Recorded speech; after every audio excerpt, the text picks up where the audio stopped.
Good day to you, brothers and sisters in Christ. This is your friendly vocation director, Father Adam McDonald, with the Divine Word Missionaries, coming to you once again from Divine Word College Seminary here in Epworth, Iowa, where the sky is a little bit sad today. Looks like we're going to have a bit of a rainy, stormy weekend, but we're just glad it is not snow. And as I come to you on this Friday, just thought I'd check in and share some further thoughts and reflections with you. You may notice that most of my videos in the last few days have been posted from outdoors, and I have to admit that has been intentional. I hope and encourage all of you, as you are able to do so, observing all safe social distancing practices, to make sure that you do step out and even walk around the house, walk around the block, wherever you can go, just to get a bit of fresh air. I know it's been helping me a lot as someone who's used to traveling and has been grounded for the last 11 days or so, to just get out and see the sky and remember that there's a big world outside of the four walls in which I live.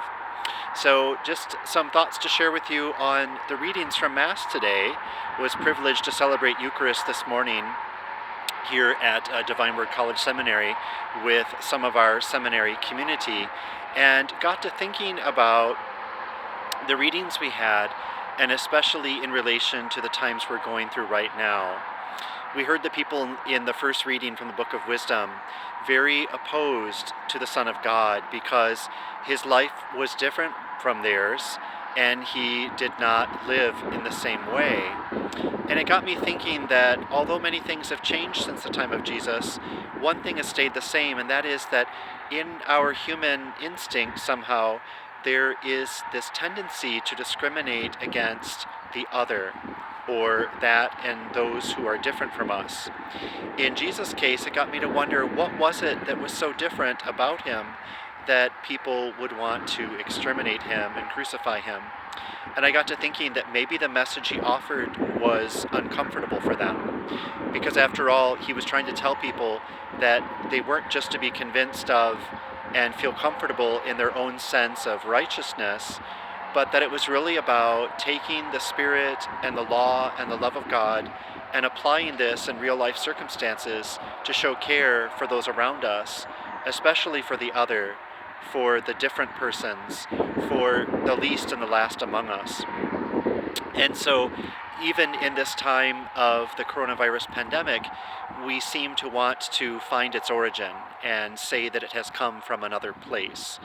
Well, the fact is, brothers and sisters, the last time I checked, this coronavirus is undiscriminating in whom it affects.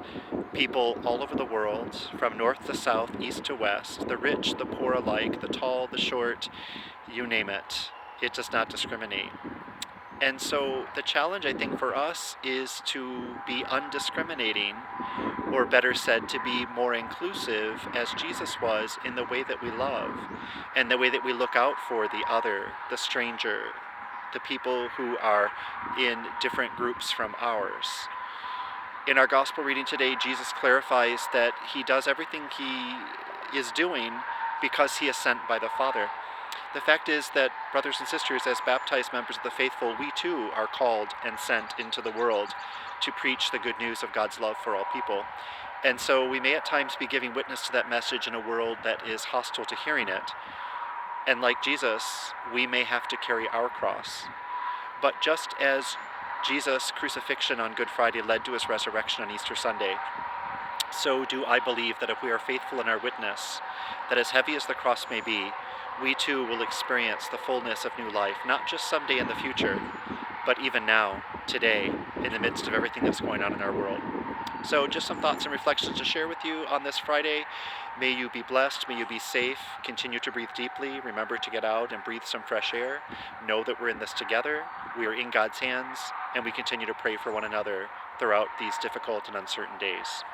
God bless and have a good weekend.